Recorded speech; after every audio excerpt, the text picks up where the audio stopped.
Assalamualaikum dan salam sejahtera, bersama saya Muhammad Syahrizam Awang dalam Berita Pagi Sabah edisi Isnin 2 November 2020. Perkembangan semasa COVID-19 di Sabah. 644 kes baru positif COVID-19 direkodkan di negeri ini semalam, menjadikan jumlah kumulatif kes sebanyak 15,692. Tiada kematian dicatatkan semalam. Menteri Kerajaan Tempatan dan Perumahan Sabah Datuk Seri Panglima Masidi Manjun dalam kenyataan memaklumkan 658 pesakit COVID-19 telah sembuh dan discharge dari hospital. Manakala 3,061 pesakit sedang menerima rawatan, iaitu 641 orang di hospital dan 2,420 orang di pusat kuarantin dan rawatan berisiko rendah. Bilangan pesakit COVID-19 dalam ICU ialah 71 orang, manakala 20 orang memerlukan alat bantuan pernafasan. Datuk Masidi berkata daerah Beaufort bertukar ke zon merah dan tiada kluster baharu dilaporkan. Menurutnya, bilangan kes positif harian COVID-19 di daerah Sandakan mencatatkan jumlah yang tinggi berpunca dari saringan kontak rapat. Dalam pada itu, Datuk Masidi dan juga Menteri Kewangan II memaklumkan sehingga semalam sebanyak 117,685 bakul makanan telah diagihkan kepada golongan sasar. Bagi mengekang penularan pandemik COVID-19 di Pusat Tahanan Sementara PTS, Jabatan Kesihatan Negeri Sabah JKNS telah membuat kawalan jangkitan COVID-19 di 3 PTS iaitu Tawau, Papar dan Kota Kinabalu. Menteri Kerajaan Tempatan dan Perumahan Sabah Datuk Seri Panglima Masidi Manjun berkata bagi PTS Kota Kinabalu, saringan secara bersasar melibatkan sebahagian tahanan dan anggota keselamatan yang bertugas di PTS tersebut telah dibuat dan dikuarantin di kawasan PTS. Katanya kerajaan juga telah memutuskan untuk melaksanakan PKPD di PTS Menggatal bermula esok sehingga 16 November ini. Sementara itu, Datuk Masidi memberitahu sehingga kini JKNS menerima bantuan sumber manusia daripada Kementerian Kesihatan seramai 43 pegawai perubatan pakar, 150 pegawai perubatan dan 255 jururawat tetap dan kontrak. Dalam pada itu, katanya jumlah keseluruhan katil di hospital serta pusat kuarantin dan rawatan berisiko rendah adalah sebanyak 8,296 katil. Ia termasuk penambahan 384 katil semalam. Penggunaan katil keseluruhan adalah 36,9%. Seorang lelaki yang disahkan positif COVID-19 tetapi melarikan diri dari pusat kuarantin Akademi Bombas Panggar pada 18 Oktober lalu berjaya ditangkap semula pada 29 Oktober lalu. Lelaki pemegang dokumen IMM 13 yang berusia 20 tahun itu ditangkap dalam satu kejadian pecah rumah. Ketua Polis Daerah Kota Kinabalu ACP Habibi Majinci ketika dihubungi pemberita RTM berkata suspek kini ditempatkan bersendirian di dalam lokap berpusat Kepayan, Sabah. Suspek juga telah menjalani semula saringan COVID-19 pada 30 Oktober dan masih menunggu keputusan ujian calitan. Kes disiasat di bawah Seksyen 448 Kanun Keseksaan, Seksyen 12 Akta 342 Kawalan Penyakit Berjangkit 1988 dan Seksyen 12-2 Akta Dadah Berbahaya 1952. Ekoran penangkapan itu, ACP Habibi berkata proses sanitasi kawasan lokap berpusat Kepayan Sabah dilakukan setiap hari. Belanjawan 2021 diharap dapat menyediakan peruntukan khas untuk projek pemacu perubahan berimpak tinggi untuk negeri Sabah. Peruntukan itu diperlukan agar dapat meningkatkan ekonomi negeri dengan kesan berganda yang besar sekaligus melawan kelembapan ekonomi disebabkan pandemik COVID-19. Pengarah Pusat Pelaburan Endowment dan Wakaf Universiti Malaysia Sabah UMS, Dr. Rafiq Idris berkata, antara contoh projek terlibat ialah pelan infrastruktur jendela yang diumumkan kerajaan sebelum ini yang melibatkan peralihan komunikasi digital 4G. Ini memudahkan proses transisi seterusnya kepada 5G pada masa akan datang. Dalam memenuhi pelbagai keperluan ekonomi dan rakyat Malaysia, saya yakin kerajaan berusaha membentangkan belanjawan yang prudent yang bercirikan discipline financial management, itu sesuatu yang sesuai dengan kemampuannya. Dr. Rafiq menyatakan demikian kepada RTM di Kota Kinabalu. Dalam pada itu, beliau berharap peruntukan untuk sektor pendidikan dan kesihatan lebih tinggi ataupun sekurang-kurangnya dikekalkan. Ini kerana kedua-dua sektor berkenaan adalah sektor perkhidmatan penting yang menyumbang kepada ekonomi dan kesejahteraan rakyat. Beliau juga berharap belanjawan kali ini dapat melegakan seluruh rakyat Malaysia seimbang dan mampu merangsang pertumbuhan ekonomi. Yayasan Dakwah Islamiah Malaysia Yadim Sabah membelanjakan lebih RM100,000 menerusi program Yadim Peduli bagi menyantuni masyarakat terjejas COVID-19 dan petugas Barisan Hadapan yang bertugas semasa Perintah Kawalan Pergerakan Bersyarat PKPB.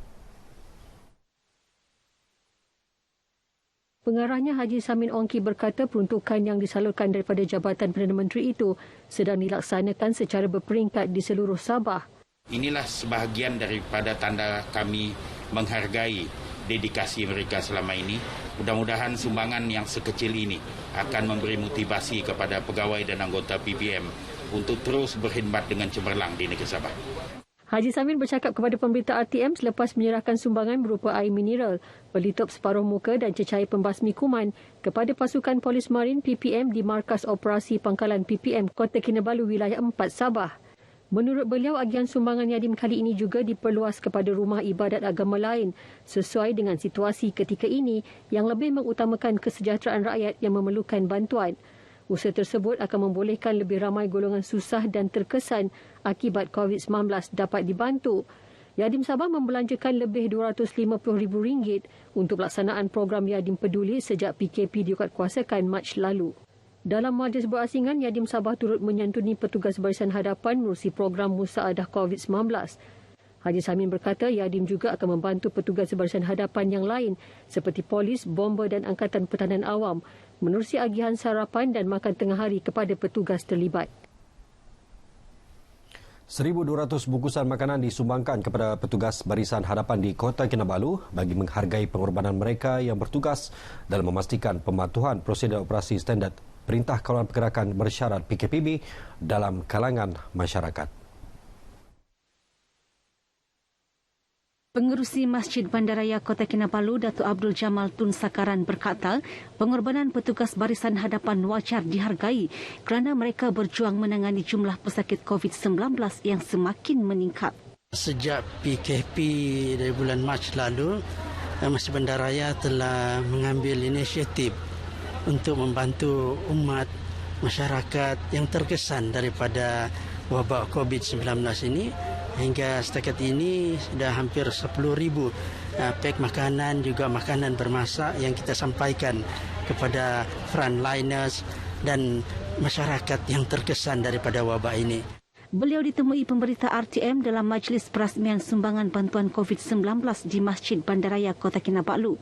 Majlis dirasmikan Mufti Kerajaan Negeri Sabah, Datuk Haji Bongsu Aziz Jaafar. Sementara itu, Datuk Haji Bongsu menyeru supaya masjid dan badan bukan kerajaan di negeri ini bersama-sama berganding bahu membantu masyarakat dan terkesan berikutan penularan pandemik itu. Walaupun misal kata yang bantuan itu mungkin diusahakan oleh masjid atau institusi Islam, tetapi harap diluaskan kepada yang non-Muslim kerana mereka juga terkesan dan amat memerlukan bantuan. Dan tidak ada halangan dari segi hukum syarak. Turut disampaikan dalam majlis itu 120 bantuan pek makanan dapur kepada 120 golongan asnaf. Dalam pada itu, 286 ketua isi rumah di daerah Kudat, Kota Kinabalu dan Kuala Penyu menerima sumbangan makanan asas kering daripada Perbadanan Baitul Mal Negeri Sabah (PBNS) dengan nilai keseluruhan RM14,300. Menurut Pengurus Besar PBNS Salman Nurillah, bantuan itu sebahagian daripada peruntukan sumbangan makanan asas kering yang diluluskan PBNS menerusi bantuan khas COVID-19. Agihan dilakukan Badan Bukan Kerajaan NGO berdaftar dengan PBNS iaitu Komuniti As-Salam, Amanah Hawi Al-Khairat dan Pertubuhan Adab dan Amal Warisan Sabah Adab serta Ahli Jawatankuasa Masjid Nur Ehsan Kuala Penyu. Bagi penerima di daerah lain pula, agihan sumbangan akan dilakukan secara berperingkat dalam tempoh terdekat ini. Salman menyatakan demikian kepada RTM di Kota Kinabalu. Sebelum ini, PBNS meluluskan RM13,900 bantuan khas COVID-19 bagi membantu golongan terjejas sepanjang tempoh Perintah Kawalan Pergerakan Bersyarat PKPB. Sedikit berita sukan, pihak pengurusan Persatuan Bola Sepak Sabah SAFA diminta agar mempercepatkan keputusan mengenai penyambungan kontrak pemain-pemain yang bakal tamat pada 30 November ini. Ketua Jurulatih Sabah, Kurniawan Dwi Yulianto juga masih menunggu maklum balas SAFA mengenai kontrak beliau yang akan tamat tempoh pada 30 November ini. Saya sangat menghormati dan menghargai kontrak saya dengan Sabah dan saya akan menunggu dulu dari manajemen seperti apa, baru saya menentukan masa depan saya. Tapi saya juga sudah mengatakan ke manajemen bahwa sebaiknya para pemain ini harus cepat dikasih keputusan. Kurniawan berkata demikian kepada pemberita RTM di Pejabat SAFA Likas. Dalam pada itu, beliau berkata skuad Tambadau menerima dengan hati terbuka keputusan Majlis Keselamatan Negara MKN yang menolak permohonan laluan khas pasukan untuk menghadapi perlawanan Liga Super menentang TM Piala Malaysia. Beliau mengakui sedikit hampa dengan keputusan MKN itu selepas semua pemain sudah bersedia untuk ke Melaka bagi aksi terakhir Liga serta mempersiapkan diri bagi mengharungi TM Piala Malaysia.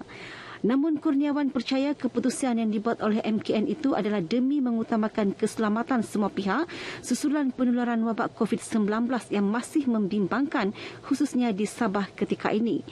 Walau bagaimanapun, Sabah tetap kekal sebagai pasukan Liga Super bagi musim 2021 dan tiada hukuman dikenakan kepada mereka berhubung isu tersebut. Baik, sekian berita pagi Sabah. Budayakan norma baru. Pandemik COVID-19 belum berakhir. Saya Muhammad Syahrizam Awang. Assalamualaikum dan salam sejahtera.